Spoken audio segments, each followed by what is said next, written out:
Alhamdulillah, Allahumma sholli wa sallim ala nabiyina Muhammad amma ba'd. Tafsir Al-Quran, tafsir surah Al-Baqarah ayat yang ke-7 dari tafsir Ibnu Katsir. Allah subhanahu wa ta'ala berfirman, khatamallahu ala qulubihim wa ala sam'ihim. Allah telah mengunci mati hati orang-orang kafir dan Allah telah mengunci pendengaran mereka. Wa ala absarihim ghisyawah, serta Allah telah menutup penglihatan mereka. Walahum adzabun adim, dan bagi mereka siksaan yang amat berat.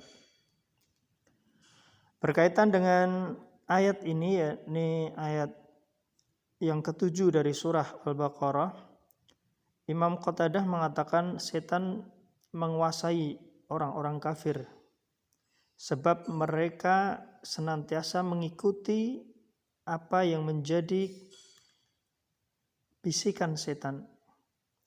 Maka Allah mengunci mati hati orang-orang kafir tersebut dan mengunci mati pendengaran serta penglihatan mereka.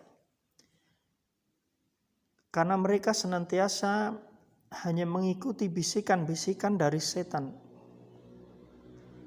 Mereka mengikuti juga nafsu yang ada dalam diri mereka.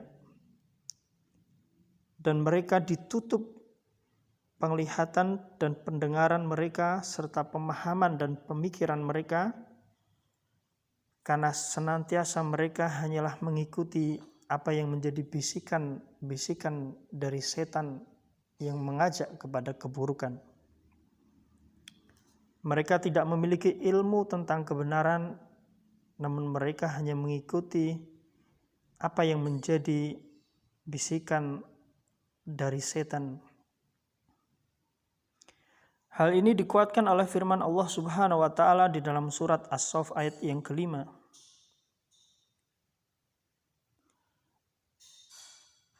Yang bermakna, maka tatkala mereka berpaling dari kebenaran ayat-ayat Allah dan sunnah-sunnah Nabi Muhammad SAW, mereka berpaling dari kebenaran syariat Islam, mereka berpaling dari petunjuk Allah Subhanahu wa taala dan Nabi Muhammad SAW, maka akhirnya Allah pun memalingkan hati mereka karena mereka lebih memilih untuk mengikuti apa yang menjadi bisikan dari setan tersebut.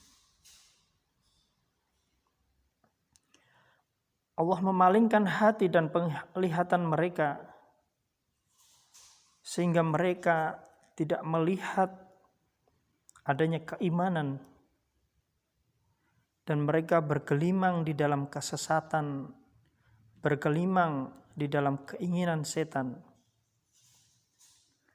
Ayat-ayat yang senada dengan firman Allah surat Al-Baqarah ayat yang ke-7 ini sangat banyak di dalam Al-Quran.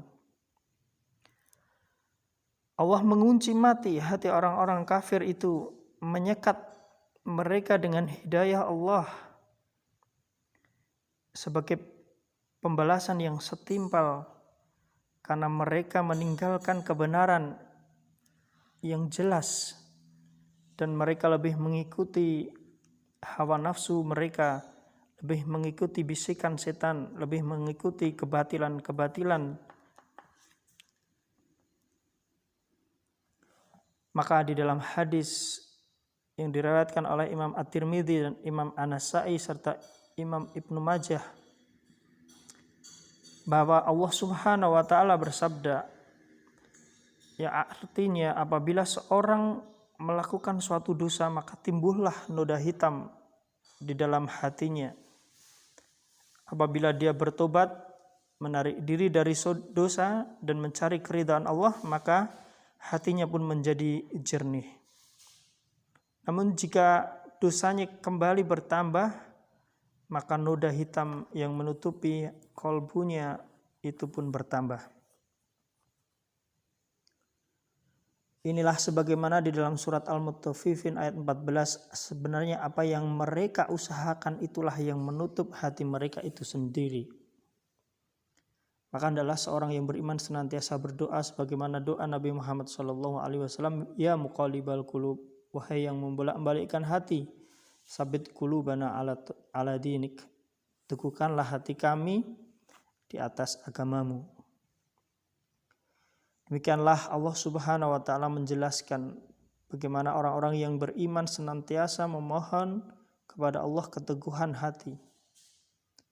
Dan kondisi orang-orang kafir, orang-orang munafik, orang-orang yang tersesat, mereka senantiasa hanya mengikuti hawa nafsu mereka dan bisikan-bisikan setan kepada mereka. Allahumma sholli wa sallim ala nabiyyina Muhammad. Subhanakallahumma wa bihamdika asyhadu an la ilaha illa anta astaghfiruka wa atubu ilaik. Assalamualaikum warahmatullahi wabarakatuh.